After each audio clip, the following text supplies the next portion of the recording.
오늘의 헤드라인입니다.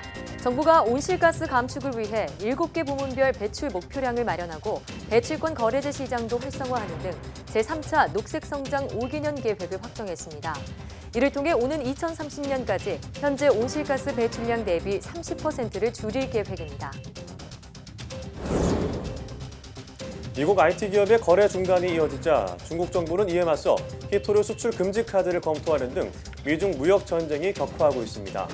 전 세계 히토류의 90% 이상을 중국에서 생산하고 있어 수출 금지로 이어지면 미국은 물론 전 세계 IT 업체의 타격이 불가피한 상황입니다.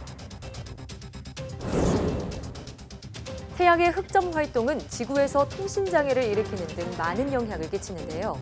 국내 연구진이 고대 문헌을 분석한 결과 지금까지 알려졌던 태양 흑점 활동 주기와 달리 240년마다 왕성해지는 장주기를 찾아냈습니다. 관련 내용 취재 기자와 얘기 나눠봅니다. 방사선 치료는 수술 항암 치료와 함께 3대 암치료법으로 방사선 에너지를 이용해 암세포를 파괴합니다. 방사선 치료법이 과거보다 다양해지고 정교해졌지만 아직도 환자들은 막연한 두려움을 갖고 있는 것도 사실인데요. 방사선 치료법에 대해 내몬 보고서에서 자세히 알아봅니다.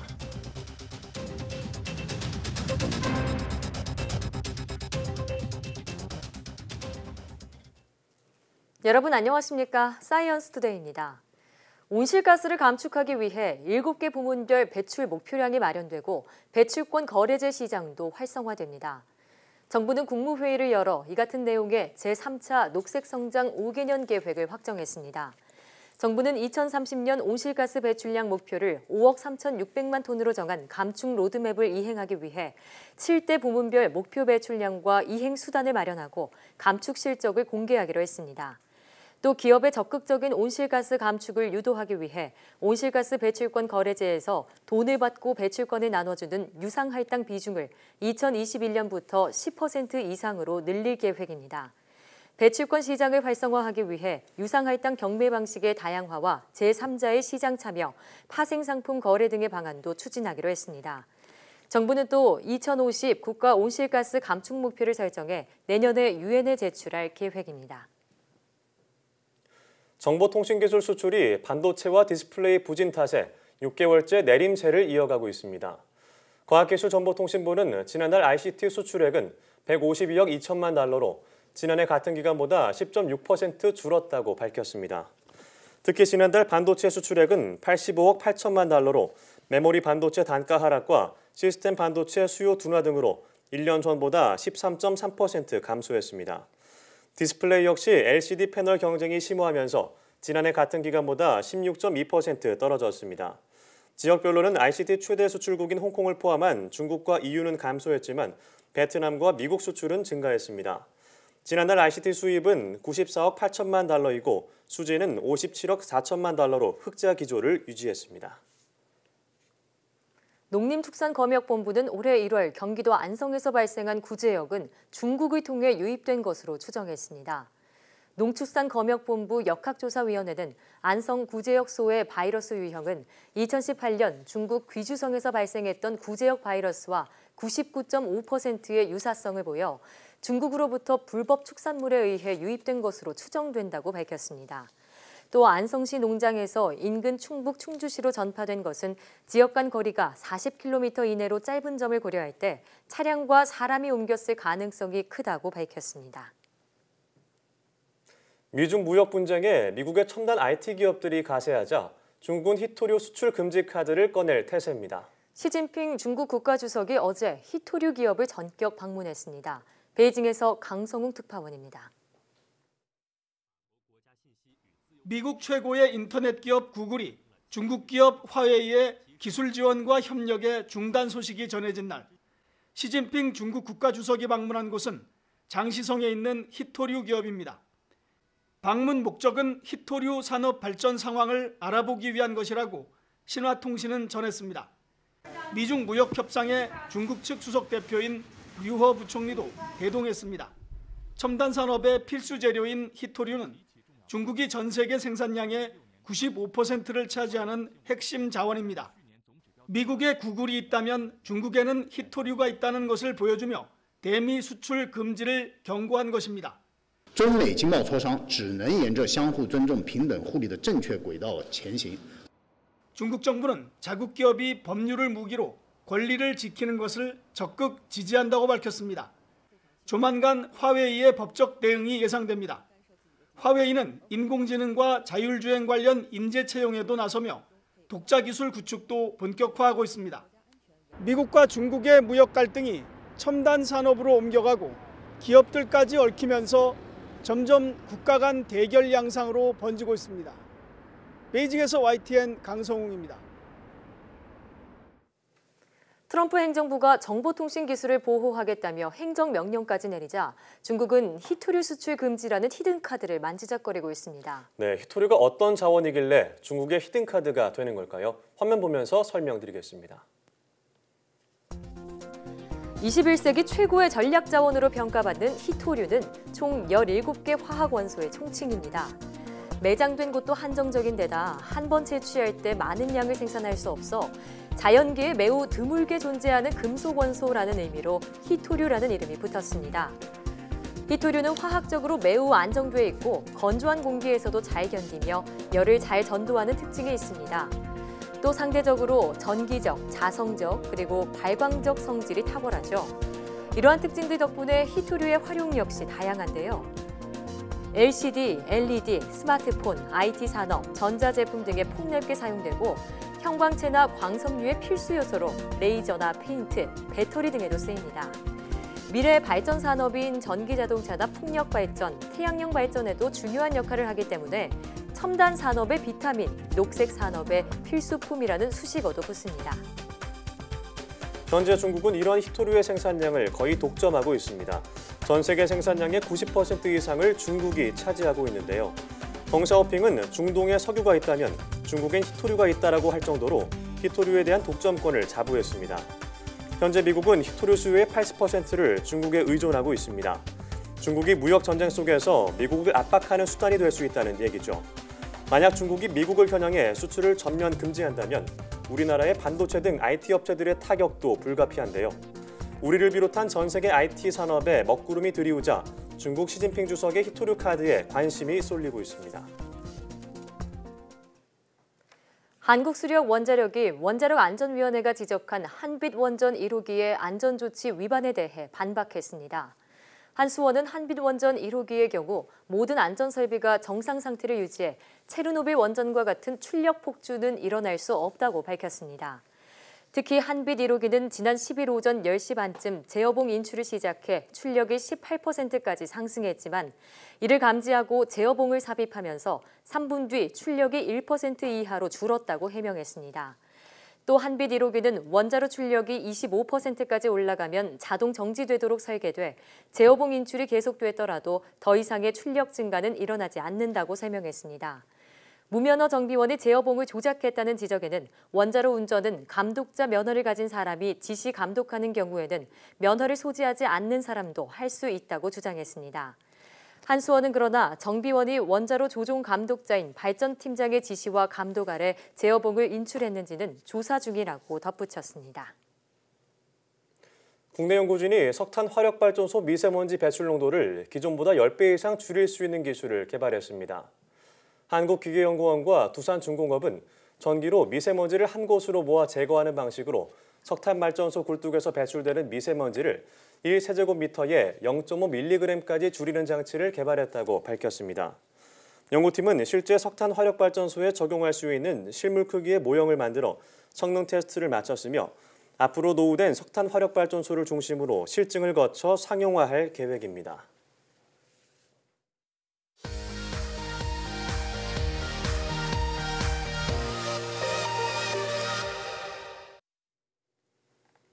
화제 뉴스를 골라 과학기자의 시선으로 분석하는 과학 본색 시간입니다. 네, 스튜디오에 최소라 기자 나와 있습니다. 어서 오세요. 안녕하세요. 네, 오늘은 어떤 이야기 준비하셨나요? 네, 앞서서 태양 흑점에 관한 최신 연구 전해드렸는데요. 예. 고려시대와 조선시대 문헌에 나타났던 이 흑점 기록을 통해서 이 태양의 240년 새로운 주기가 드러났다는 게 새로운 이 내용이었습니다. 예. 오늘 이에 대해서 자세히 살펴보겠습니다. 네, 저도 이 보도 내용을 보면서 궁금했던 게 수백 수천 년 전에 말했던 그 흑자가 오늘날 우리가 말하는 흑점이 맞는 것인지 궁금하고요. 그리고 이게 신빙성이 있는 건가요?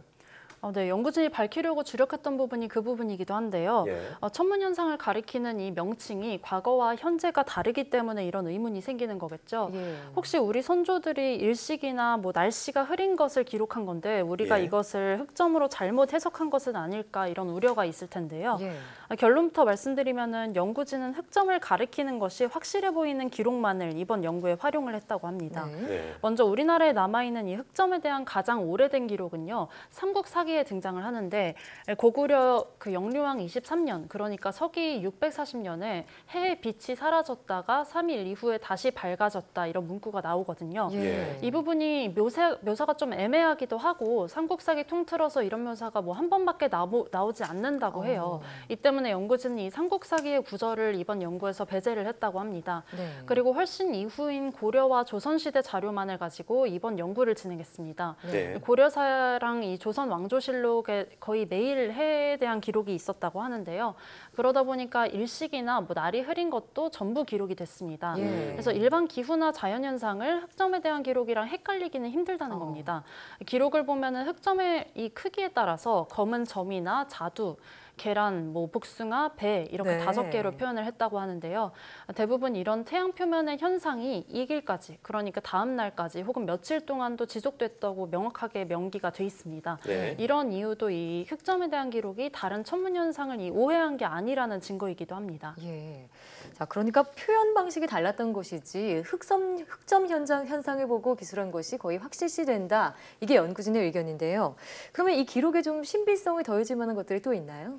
네, 그렇습니다. 이 연구진이 고려사와 조선왕조실록에서 찾아낸 그 55차례의 흑점 기록을 분석을 했는데 흑점이 11년과 60년 주기로 변화했다고 합니다. 이런 11년과 60년 주기는 들어보셨겠지만 이 현대 과학에서 밝혀진 태양 활동 주기랑 일치합니다. 당시에는 이런 주기를 몰랐을 텐데요. 만약에 이 공문원 속에 이 흑점 현상이 틀리게 기록됐거나 또는 혹시나 거짓으로 작성된 것인데 뭐 이런 주기가 우연히 맞아떨어질 확률을 연구진이 계산을 해봤다고 해요. 그랬더니 예. 거의 0%였다고 하고요. 또 게다가 중국에도 이 흑점으로 추정되는 천문 현상을 기록하는 것들이 있습니다. 네. 이것들이 우리 기록이랑 거의 일치를 한다고 해요.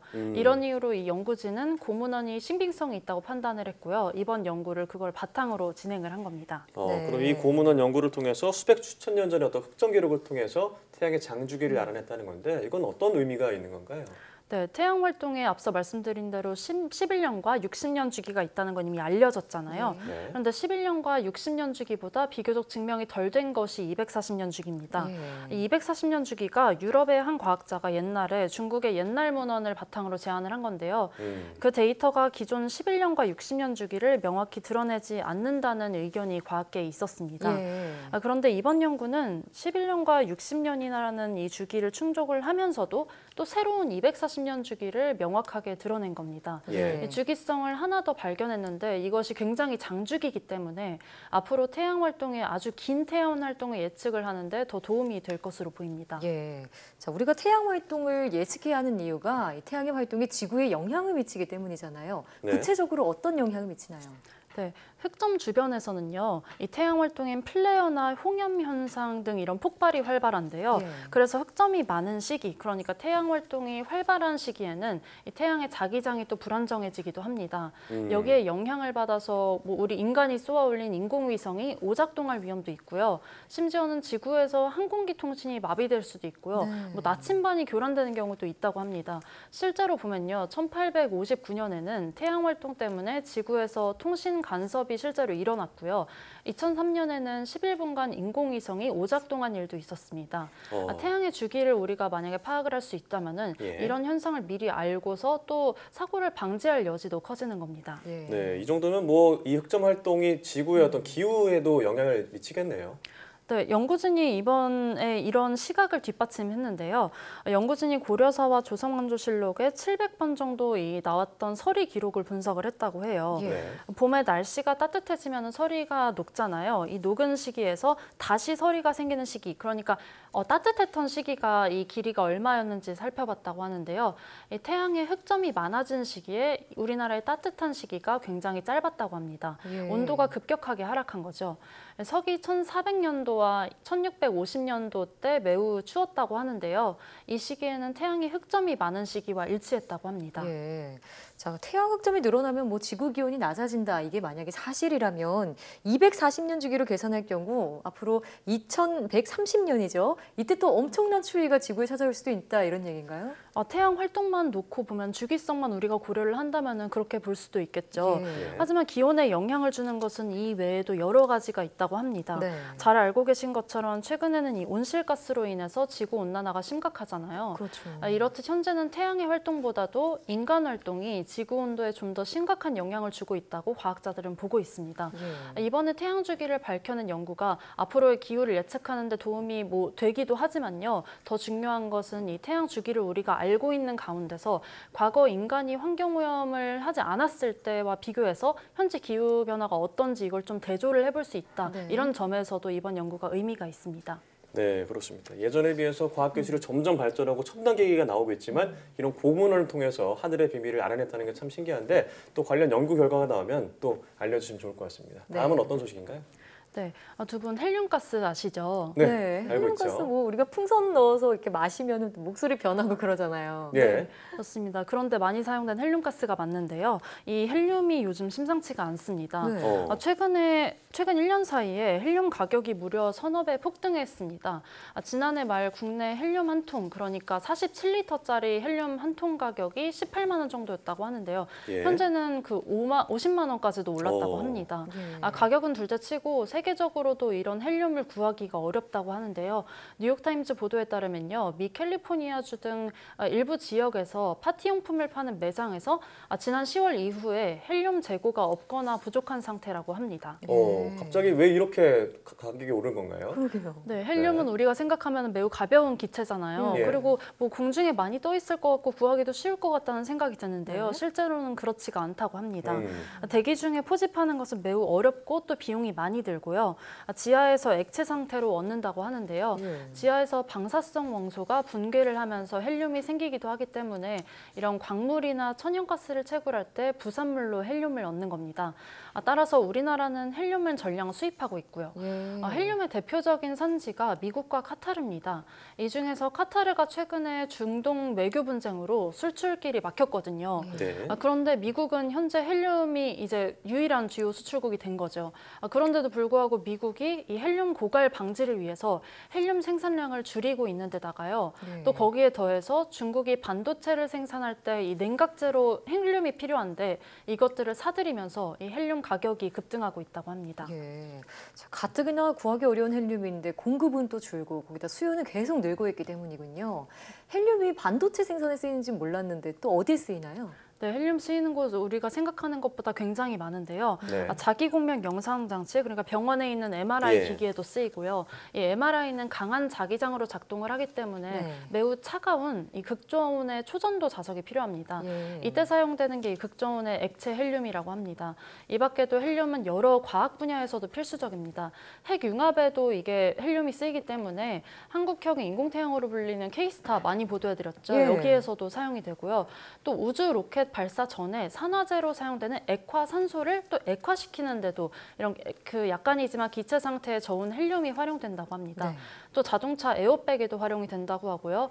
뭐 심해 잠수 등에도 활용된다고 하고요. 굉장히 다양한 분야에서 활용이 돼요. 그러네요. 또 중요한 것이 기상청에서 매일 2번씩 실시하는 이 고층 기상 관측 장비를 띄우는 데에도 이런 헬륨이 필요합니다. 당분간은 여기서도 확보해 놓은 헬륨으로 괜찮다고 하는데요. 네. 점점 헬륨 구매 비용이 증가하는 것도 문제고요. 만약에 최악의 경우가 발생했을 때 헬륨을 확보할 수 없다면 여러 분야가 영향받을 수 있겠죠. 각 분야는 이 액체 헬륨 대신에 뭐 액체 수소나 질소 등 다양한 것을 활용하는 이 대체제를 찾는 방안도 모색을 하고 있다고 합니다. 네, 뭐 헬륨 하면은 앞서 말씀하신 것처럼 게임이나 벌칙으로 목소리 변조하는 것만 생각을 했는데 그러게요. 이렇게 다양한 분야에 활용된다는 건 처음 알았습니다. 자, 우리나라 뭐 연구원이나 업체들도 다 이런 것들에 대해서 대비를 해야겠다는 생각이 드네요. 오늘 말씀 고맙습니다.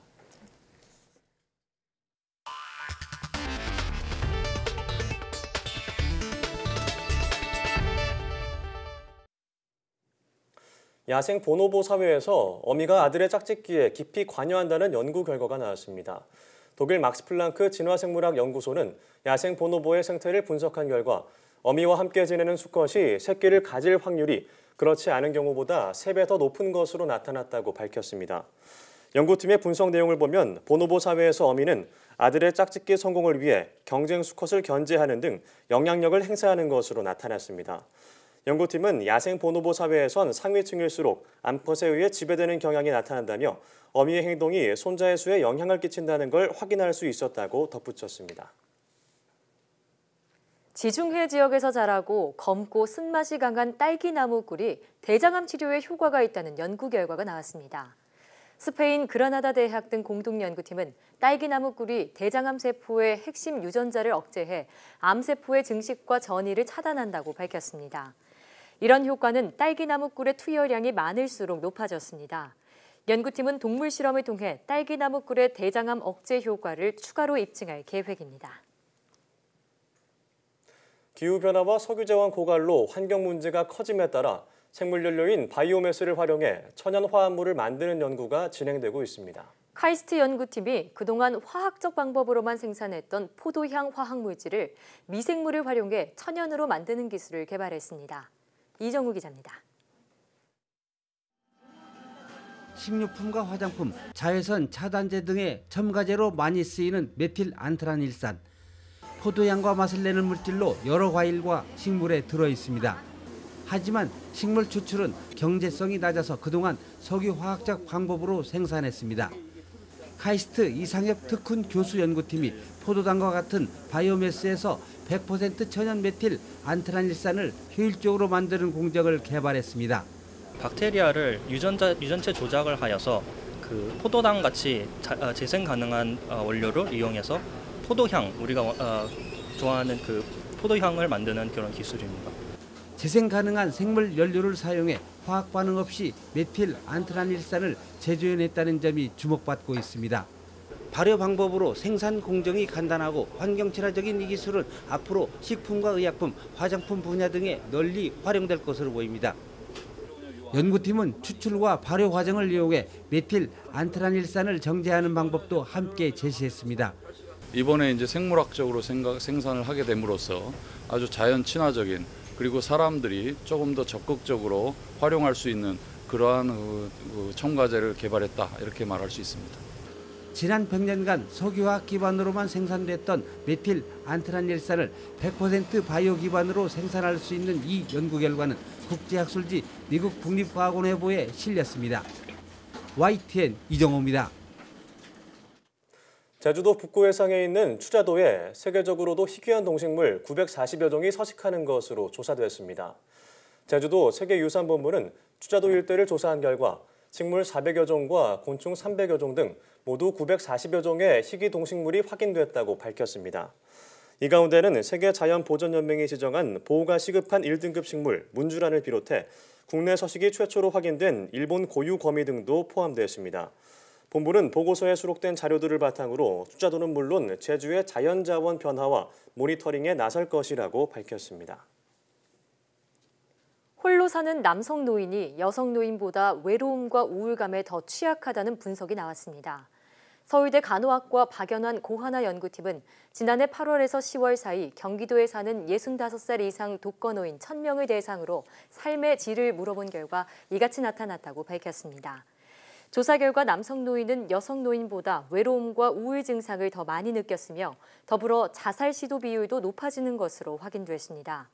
연구팀의 박연환 교수는 독거 남성 노인들은 혼자 의식주를 해결하기 어려운 데다 복지관 등 사회시설 이용에도 소극적이라면서 이런 점이 고독감과 우울감을 높여 자살 충동으로 이어질 수 있는 우려가 크다고 설명했습니다.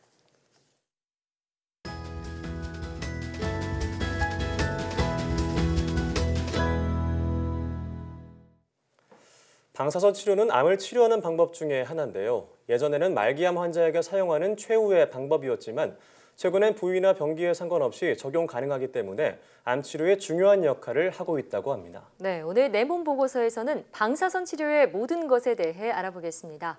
가톨릭대학교 인천성모병원 방사선 종양학과 계철승 교수와 함께합니다. 어서 오세요. 네, 반갑습니다. 반갑습니다. 안녕하세요. 예, 반갑습니다. 네. 예. 저희가 보통 암을 치료할 때 방사선 치료를 받는다 이런 점은 좀 상식처럼 알고 있는데 네. 구체적으로 이게 어떤 치료인지는 잘 모르고 있는 것 같습니다. 네. 간단하게 설명 부탁드릴게요. 예, 방사선 치료는 수술, 항암 치료와 함께 암 치료에 사용되는 3대 암 치료법 중에 하나입니다. 예. 원리는 방사선이 가지고 있는 에너지를 이용해서 암세포를 파괴함으로써 암 치료 효과를 얻는 것인데요. 많은 분들이 방사선 치료는 암세포를 죽이는 것이 아니라 정체시키는 것이라고 오해하고 계신 경우도 있는데 네. 이건 사실하고 좀 다른 얘기죠. 아예 파괴하는 용도로 쓰이는 네, 거군요. 그렇습니다. 자, 예. 그런데 이 방사선 치료도 암에 따라서 방법이 달라진다고 들었는데 어떤 차이들이 있나요? 예, 예전에는 이제 방사선 치료를 크게 외부 방사선 치료와 근접 네. 방사선 치료 두 가지로 나눴었습니다. 외부 방사선 치료란 방사선 발생 장치를 이용해서 몸속의 암을 향해서 방사선을 쬐는 것인데요. 원리는 방사선으로 엑스레이를 찍거나 CT 등의 검사를 하는 것하고 비슷합니다. 예. 근접 방사선 치료는 몸속에 있는 암 부위에 방사성 동위원소를 일시적이거나 영구적으로 삽입해서 암을 치료하는 방법인데요. 단기간에 국소적으로 고설량의 방사선을 쬐기에는 좋은 점이 있지만 요즘은 외부 방사선 치료가 많이 발전했기 때문에 네. 자궁경부암하고 비슷한 그런 부인암을 제외하고는 거의 사용되지 않습니다. 예. 자, 방금 외부 방사선 치료가 최근에 많이 발전해서 더 많이 쓰인다 이런 말씀해 주셨는데 네. 구체적으로 어떻게 발전을 했나요? 예. 외부 방사선 치료는 이제 암 조직에 방사선을 가능한 많이 조사해서 네. 치료 효과를 높이고 주변에 있는 정상 조직에는 방사선이 최대한 적게 조사돼서 부작용을 줄이는 방향으로 발전해 왔습니다. 예. 발전 단계에 따라서 2차원적 방사선 치료, 3차원적 입체 조형 방사선 치료, 세기 조절 방사선 치료가 있고요. 그리고 3 내지 5cm 이하의 비교적 작은 암에 대해서 고설량의 방사선을 짧은 시간 내에 조사할 수 있는 방사선 수술 등으로 나눌 수 있습니다. 네. 그림을 보시면 네. 그 겉에 있는 테두리 선이 방사선이 쏘아지는 영역인데요. 예. 2차원적인 방사선 치료의 경우 주변의 정상 조직까지 영향을 받지만 3차원적 방사선 치료부터 세기 조절 방사선 치료, 방사선 수술 이런 치료들은 비교적 정상 조직에 영향을 받지 않도록 발전됐습니다. 네. 그리고 요즘에는 방사선 치료기에 장착된 CT나 MRI를 이용해서 암의 위치나 주변 정상 조직을 확인하고 치료하는 영상 유도 방사선 치료가 있고요. 또 호흡이나 위장관 운동 등에 의해서 종양이 방사선 범위에서 벗어나게 되면 방사선 조사가 자동으로 정지되었다가 종양이 다시 방사선 범위로 들어오면 방사선이 다시 조사되는 네. 호흡 연동 방사선 치료 이런 것도 있는데 실제로 임상 현장에서 많이 이용되고 있습니다. 그렇군요. 처음에는 이런 치료법들이 각각 개별적으로 개발이 됐고 발견됐지만은 최근에는 함께 결합해서 사용되고 있습니다. 지금 나오는 영상은 폐암 환자거든요. 예. 폐암 환자인데 MRI를 찍으면서 방사선 치료를 하고 있는 겁니다. 네. 빨간색 부분이 암 부위고요. 네. 초록색 부분이 방사선이 쪼아지는 영역입니다. 거의 일치하네요. 예, 방사선 치료 기술이 발전하면서 이렇게 폐암, 간암, 췌장암 등과 같은 사망률이 높은 아주 치명적인 암들의 치료 결과가 점진적으로 향상되고 있습니다. 네, 직접 화면을 보니까 더 이해가 쉬운 것 같은데요. 네. 자, 방사선 치료하면은 그 외과적인 직접 하는 수술과 그 항암 요법과 함께 3대 암 치료법으로 네. 알려져 있는데 예. 그럼 이 세 가지 방법이 각각 어떨 때 사용되는 건가요? 예, 암은 이제 시간이 지나면서 자라기도 하지만은 다른 장기로 전이되는 특성을 가지고 있습니다. 네.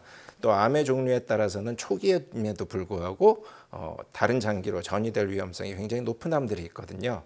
그렇기 때문에 암 치료는 국소 치료와 전신 치료를 병행하는 것이 굉장히 중요합니다.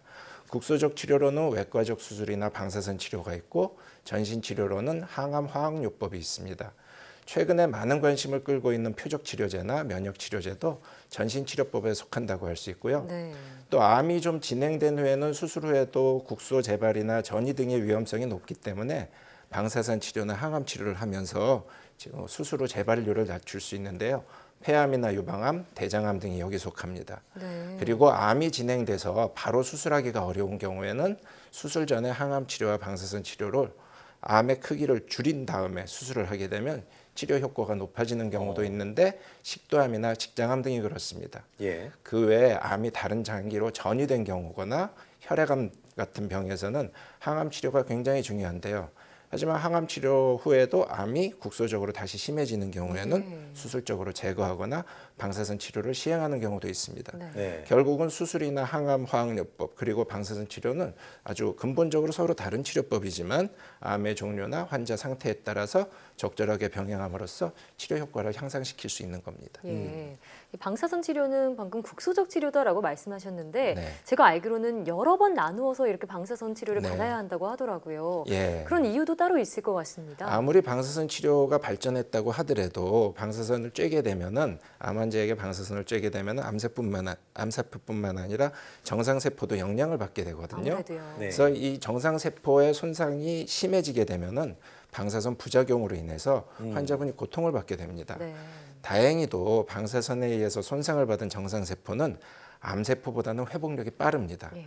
그렇기 때문에 방사선을 소량씩 여러 번 반복해서 조사하게 되면 정상세포보다는 암세포가 더 많은 손상을 받게 되고 그 결과 치료 효과는 높아지면서 부작용은 줄어들게 되는 겁니다.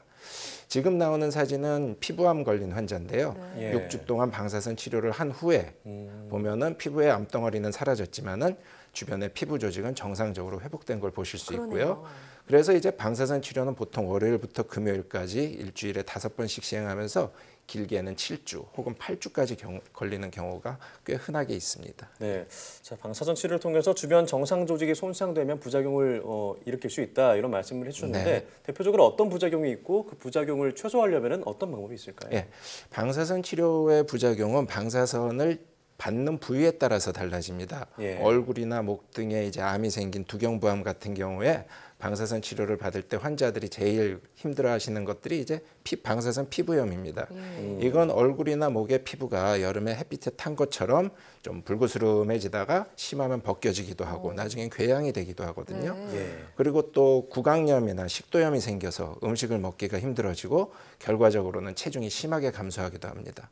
그리고 복부나 골반 쪽에 방사선 치료를 받는 경우에는 복통이나 오심, 구토, 그리고 설사 등이 나타날 수도 있는데 이런 부작용은 사실 그렇게 심하지는 않기 때문에 약으로 조절이 가능하고 그래서 별 걱정하실 필요는 없습니다. 예.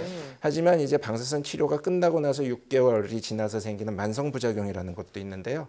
방사선 치료를 받은 부위에 섬유화가 일어나서 피부를 비롯한 주변 부위가 딱딱해지기도 하고 폐암 환자가 방사선 치료를 받은 경우에는 방사선 폐렴이 나타나기도 합니다. 그리고 복부나 골반암 때문에 방사선 치료를 받은 경우에는 6개월에서 1년이 지난 후에도 장출혈이 일어나는 경우도 있습니다. 예. 이러한 부작용들은 불가피한 경우도 있기는 하지만은 방사선 치료 중에 생활 습관이나 식습관을 통해서 예방할 수 있습니다. 올바른 식습관으로도 예방할 수 있다고요? 네. 어떤 게 있을까요? 이를테면은 복부에 방사선 치료를 받는 분들 같은 경우에는요, 우리가 이제 우유 성분, 예. 우유 성분이 들어간 음식을 많이 드시게 되면 설사가 심해집니다. 이런 음식을 적절하게 제한함으로써 설사와 같은 급성 부작용을 예방할 수 있으면서 만성 부작용도 같이 예방할 수 있는 거죠. 그렇군요. 자, 그럼 마지막으로 이 방사선 치료를 받을 때 주의해야 할 점들이 있다면 한 말씀 부탁드릴게요. 예, 방사선 치료 중에는 방사선 부작용이 나타날 수 있기 때문에 방사선 치료를 받는 조직을 덮고 있는 피부나 주변 장기에 손상을 주는 행위는 가능한 한 삼가하셔야 됩니다. 예. 방사선 치료는 6주에서 8주까지 또 장기간에 걸쳐서 진행되기 때문에 건강관리 역시 필수적으로 하셔야 되고요. 또 환자분들이 궁금해 하시는 것 중에 하나가 몸에 방사선이 남아있지 않을까 하는 것인데요. 방사선 치료를 하는 중이라도 방사선이 몸에 전혀 남아있지 않기 때문에 걱정하실 필요 없고 가족들과 생활하시는 데는 지장이 없습니다. 네.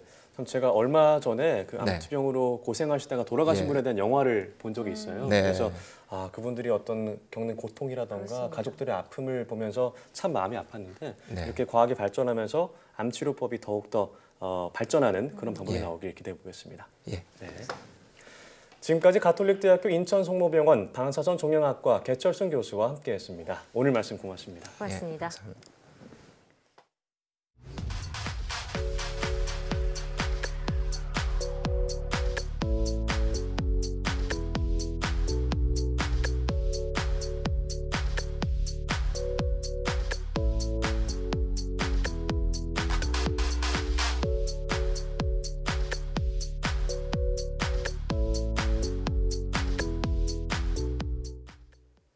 서양에서 국내선 태양 흑점 관측이 17세기에 갈릴레오에 의해 처음 이뤄져 240년에 달하는 태양의 활동 주기는 파악하지 못했습니다. 네, 고려부터 조선에 이르기까지 우리 역사에 쌓인 방대한 천문 관측 기록을 통해 태양의 장주기를 밝혀낸 이번 연구는 그래서 더욱 가치가 있는데요.